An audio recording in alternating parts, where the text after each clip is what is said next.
It didn't begin with screams. It started with static. A voice on tape, uncertain. A man recording his last investigation before disappearing into silence. The Norliss Tapes is one of those films that never felt finished because maybe it wasn't meant to be. A 1973 made-for-TV horror mystery, directed by Dan Curtis. It was intended to launch a series, but ended abruptly, leaving behind a single chilling episode. The story it tells is fragmented, filtered through cassette recordings of a missing journalist who uncovers a trail of possession, occult rituals, and something buried far beneath polite society. But what makes the Norliss Tapes truly disturbing isn't just the narrative, it's the structure. A protagonist who isn't present, a resolution that never arrives, a voice that keeps speaking from the void. The film feels like it was cut from something real, and then erased before we could understand it. Behind the scenes, the story gets stranger. Production changes, missing footage, unexplained rewrites, and choices made not for drama but for discomfort. And now, decades later, that single episode still refuses to fade. People watch it and feel like they've tapped into something unfinished, something waiting. These are 20 weird facts you didn't know about the Norliss Tapes. Fact number 1. Ampere's story, told by a man who's missing. Most horror films show you their protagonist. The Norliss Tapes only lets you hear his voice. David Norliss, a journalist investigating the supernatural, has already vanished when the story begins. What we experience is pieced together from a series of cassette recordings he left behind. This narrative structure wasn't just a clever device, it was a necessity. Writer William F. Nolan revealed that the script was originally designed as a pilot for a weekly series. Each episode would cover one of Norliss's cases, narrated from tape. But when the series was scrapped after the pilot, they had to rework the standalone story into a self-contained mystery. That left a strange result: a lead character who never completes his arc, a mystery with no closure, and a recording that feels more like an echo than a report. Some fans have speculated that this wasn't a flaw, but the point, that the real horror was in listening to a man slowly realize he's not going to make it to the end of his own story. Which raises the question, if Norliss knew he was disappearing, who were the tapes really for? Fact #2, the monster was based on a real occult manuscript. The central villain in the Norliss Tapes is James Court, a recently deceased sculptor who after his burial appears to rise from the grave, draining blood to sustain a clay idol tied to demonic forces. It's a strange combination of vampire, lore, necromancy, and occult resurrection. But it wasn't just invented for television. William F. Nolan claimed that the idea came from a real 15th century manuscript on ritual sacrifice and animistic transference, a belief that a human soul could be bound to an artificial body through blood rites. The production team reportedly consulted with a UCLA folklore scholar who pointed them to the homunculus legends of medieval alchemy. They adapted these ideas into Court's storyline, blending science, art, and satanic ritual into something both archaic and modern. What's more disturbing is how matter-of-fact the film is about it. No flashy transformation, no dramatic rituals, just slow, quiet horror like a man calmly feeding death into something that should never move. So was Court a monster, or just an artist who succeeded at building immortality? Fact #3. The clay demon nearly got cut, until it moved on its own. The ghastly statue at the center of the Norliss Tapes, a hulking, lifeless clay figure intended to house a demon, was almost removed from the script entirely. The original plan was to never show it moving, just imply its presence through suggestion and sound. But during one test shot, the prop shifted. According to production designer Jan Scott, the statue constructed from molded latex and foam was rigged to breathe slightly using hidden tubing. But on set, one take showed the figure moving before anyone activated the mechanism. The camera operator thought it was a rehearsal. It wasn't. The final footage captured an unplanned tilt of the head and flex of the torso, just enough to disturb everyone watching. Dan Curtis reportedly saw the footage and said, "It lives. Keep it." The statue remained. And in the final cut, it moves less than a human but more than a sculpture should. So the real question is, did the demon ever need a host? Or was the statue alive from the beginning? Fact #4, the actress refused to be touched on set for a very specific reason. In one unsettling sequence, Ellen Court, the widow of the resurrected artist, wakes in the middle of the night, convinced something is watching her. The camera follows her as she moves cautiously through the house, stopping at the base of the stairs. It's a slow, eerie scene, but it wasn't meant to be. Originally, the scene included physical contact. An invisible force was supposed to brush against Ellen's back as she descended, causing her to scream and collapse. But Angie Dickinson, who played the role, refused to film it that way. She told the crew, quietly but firmly, "No one touches me during this." The director tried to reassure her. There was no visible attacker, just a stagehand meant to graze her shoulder off camera. But she didn't budge. Dickinson later explained in an interview that she'd had recurring nightmares of being followed down a staircase and that the script mirrored those dreams too closely. The scene was rewritten on the spot. The contact was removed. Her fear became internalized, subtle, arguably more disturbing. Some say it was just coincidence. Others point to the way she froze during the third take, staring off camera, as if something had changed in the room. So maybe the fear wasn't just acted.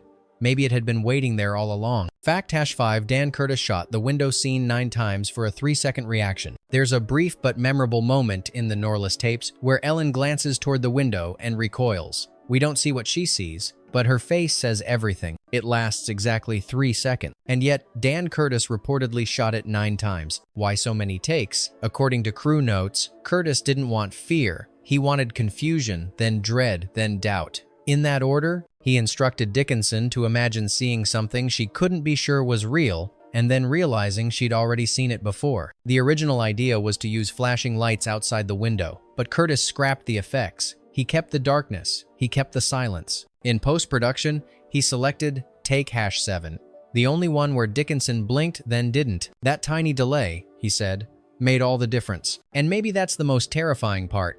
The things we're afraid we've seen twice. Fact #6, Ampere's geometric symbol appears on a shirt but no one designed it. In a scene midway through the film, Norliss visits a local antique shop. Behind the counter, the shopkeeper's blouse features an unusual pattern, a repeated sigil resembling a triangle within a circle, surrounded by dots. Viewers have debated the symbol for years. Some believe it's tied to real occult diagrams, particularly from 19th century spiritualist movements. Others think it's an accident, but here's the catch. The wardrobe department doesn't recall sourcing the shirt. It wasn't on the inventory list. No notes, no records of purchase or design. When the prop was requested for a later photo shoot, it was missing. What's stranger is that the same symbol shows up again, barely visible on a candle holder in a different room, different scene, different day. When asked about it, Dan Curtis said only this: "Maybe it's not part of the costume, maybe it's part of the story." So, was it a symbol someone added, or something the film revealed on its own? Fact #7, the audio log that no one remembered recording. Midway through the Norliss tapes, there's a stretch of narration that doesn't quite match the rest. Norliss's voice sounds distant, almost distorted, like he's speaking from a different room, or maybe a different state of mind. His words drift, losing structure, as if the tape is recording thoughts before they've been fully formed. This section, roughly 40 seconds long, was not in the original script. Post-production notes from editor Art Side reveal that when they reviewed the tapes, this segment appeared on a reel labeled B-roll divided by natural room tone. No one remembered recording it, the line readings didn't match any take on file, and the actor, Roy Thins, denied ever performing the monologue. To this day, the source of the clip is unknown. Sound engineers attempted to trace the audio signature, but couldn't identify a matching microphone profile. In short, it didn't sound like it was recorded during production. Some believe it was a rehearsal, others claim it was a glitch, but fans argue it's something else entirely, a true found moment, unintentionally real. So if Norliss didn't say it, who did? Fact #8, that candlelit scene was shot with no electricity and looks brighter than it should. One of the film's most iconic scenes takes place in a stone chapel lit entirely by candles. Norliss searches the space slowly, his flashlight flickering, while shadows dance across the walls. The atmosphere is thick, suffocating even. But what's unusual is how much detail the camera captures. There was no additional lighting. According to cinematographer Jules Brenner, they chose to shoot the scene using only open flame and a low-aperture lens borrowed from a wildlife documentary unit. The intention was to make the space murky, barely legible. Instead, the film came back unusually bright. Details were sharp. Faces glowed unnaturally. One assistant DP said the footage looked lit from within. They assumed it was overexposure, but the negative held up. No bounce light, no filters, no explanation. And when they tried to recreate the look for pickups a week later, they couldn't. Curtis reportedly shrugged and said, "The scene lit itself. Let's not get in its way." But something has to ask, what was really illuminating that room? Fact #9, Ampere's sound effect. Crash the editing suite 3 times. Late in the film, a low droning noise fades in during a confrontation between Norliss and Ellen. It's almost inaudible, more vibration than sound, but it marks a turning point in tone. From that moment on, nothing feels grounded. This sound cue, labeled Tone 6, subharmonic, was added during the first audio mix, but something odd kept happening. Every time the engineers tried to render the full scene, the software crashed. Not just a freeze, a full system failure that required hard reboot. They suspected a file corruption, but the sound played fine in isolation. It only caused problems when placed under dialogue. After 3 crashes, the team re-recorded the cue at a slightly higher frequency and everything worked. No explanation was found. But the original file was kept, labeled with a warning, "Do not layer with human voice." So was it a design flaw, or something that didn't want to be heard beneath a voice? Fact number 10. Ampere's mirror showed someone who wasn't on set. In one sequence, Norliss walks through Ellen Court's home, pausing in a hallway lined with antique mirrors. The camera follows him from behind, panning slowly as his reflection catches in the glass. Except, it's not just him. In one of the mirrors, barely visible unless paused, stands another figure, not facing him, not moving, just present. The production team didn't notice it during filming. It wasn't a crew member confirmed by a lockdown set and second-angle footage. There was no one in that part of the hallway. When the footage was screened for network review, one executive reportedly asked, "Who's the woman in the mirror?" The editor froze the frame. No one answered. Later, that shot was slightly darkened in post to obscure the anomaly. But fans with original VHS copies still argue it was the film's most chilling moment because it wasn't supposed to be there. So who was in the mirror?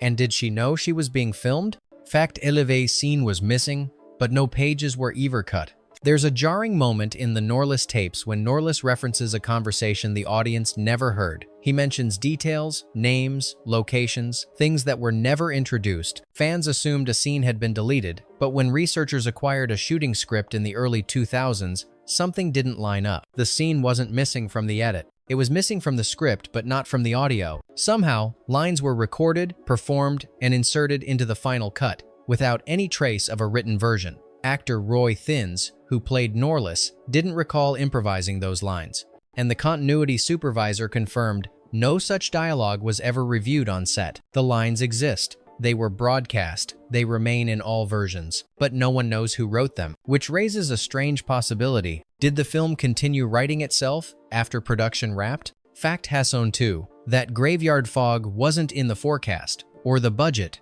The graveyard sequence near the end of the film is drenched in a dense, rolling fog. The atmosphere is perfect. Trees silhouetted, gravestones half hidden, Norliss lit by the occasional burst of moonlight through haze. It's one of the most visually striking scenes in the film. But here's the odd part. The fog wasn't scheduled, and no fog machines were on set. According to the assistant director's call sheet, that night was meant to be dry.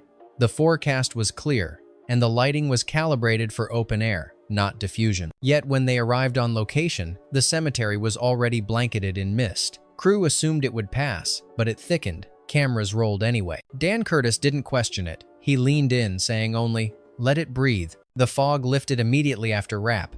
No local reports explained the anomaly, and one crew member later joked, "Maybe something wanted that scene shot. Just like that." But was it a lucky accident or something showing up on cue? Fact Hasson 3, Norliss was supposed to return, but no one wrote his way back. The film ends as it began with Norliss gone. His final tape plays, then cuts off. There's no closure, no body, just the sound of him disappearing between words. But that wasn't the original plan. Early production notes reveal that Norliss was intended to return at the end, bruised, changed, alive, but hollowed out. The last scene would show him silently placing a new cassette into his recorder, hinting that more stories remained. That final scene was written, storyboarded, even location scouted, but it was never filmed. Why? No one knows. Dan Curtis gave no explanation.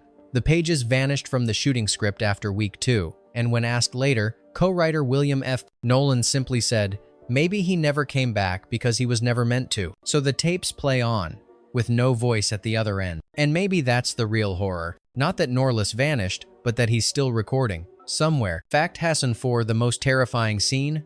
A door that wouldn't stay closed. There's a sequence late in the film where Ellen locks a cellar door, convinced something is moving beneath the house. Moments later, the door creaks open behind her. Simple, classic, effective. But the scene became infamous on set for one reason. The door wouldn't stay shut. 3 takes in, the crew realized the latch wasn't faulty, it was secure. But somehow, Every time they reset the shot, the door swung open before its cue.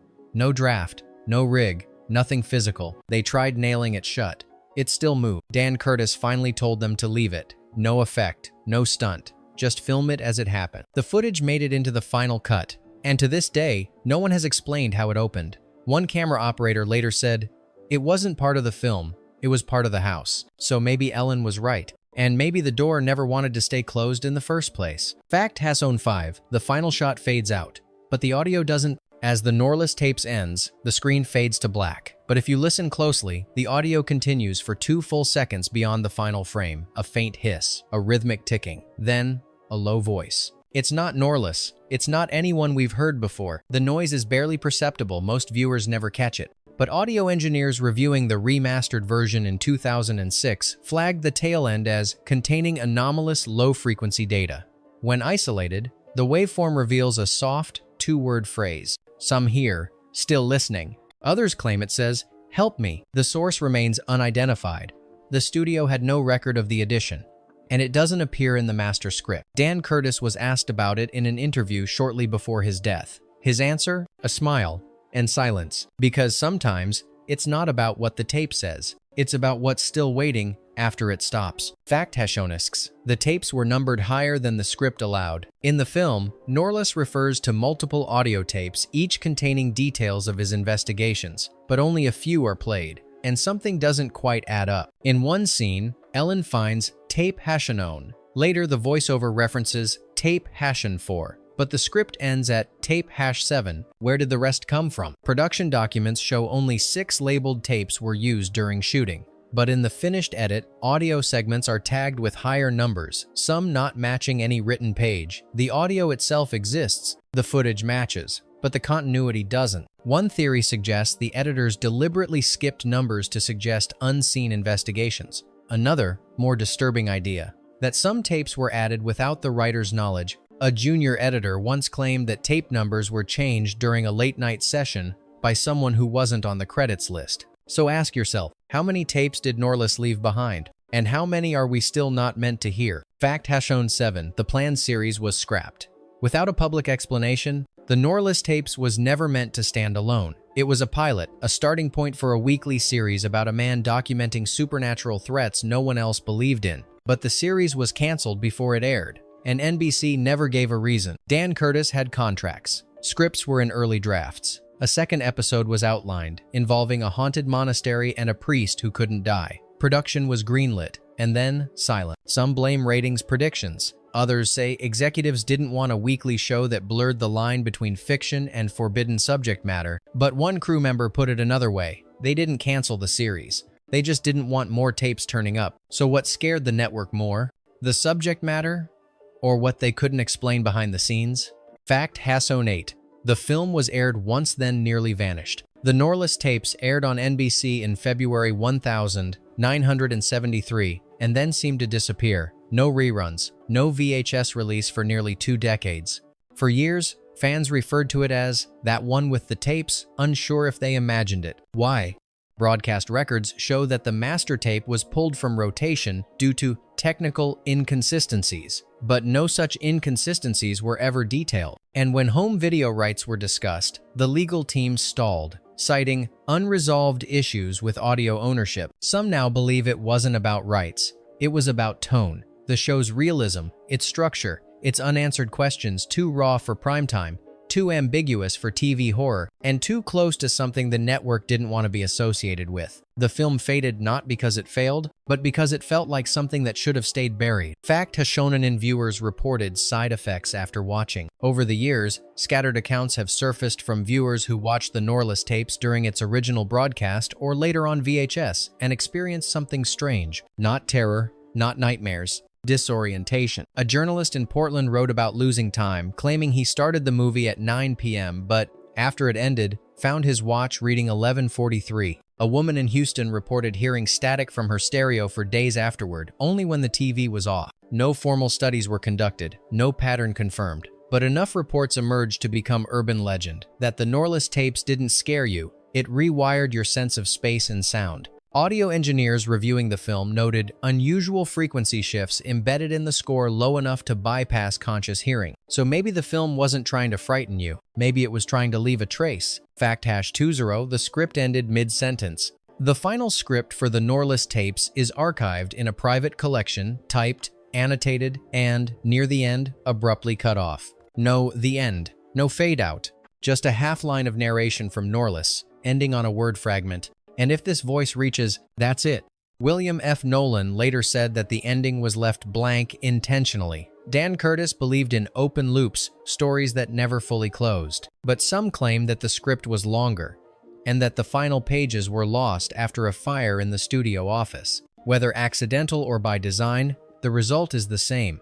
A film that doesn't conclude, a voice that trails off into static, a story that feels unfinished. And maybe that's the point. Maybe Norliss was never telling us a story. Maybe he was leaving a warning. Bonus fact: no one knows where the recorder is now. At the center of the Norliss tapes is a single object, a battered, unremarkable cassette recorder. It's the vessel through which the entire story is told. Every revelation, every breakdown, every trace of David Norliss's voice. And after production ended, it vanished. The prop was logged as standard equipment. Nothing special, just a modified Panasonic tape deck, spray-painted to look more weathered. But when the studio did inventory 6 months after filming, it was gone. No one checked it out. No one claimed it. The storage locker it was assigned to had never been opened. Several crew members joked that Norliss took it with him.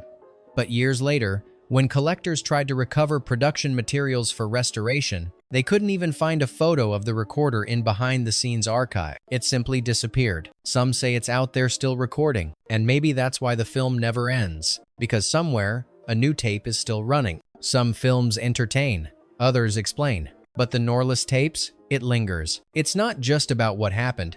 It's about what wasn't allowed to happen. A show that never aired. A man who vanished. A voice that keeps speaking when no one's left to listen. So now it's your turn to press play. Which fact unsettled you the most? And do you think Norliss ever meant for anyone to hear those tapes? Tell us in the comments. And if there's another buried film you think we should dig up, you know what to do.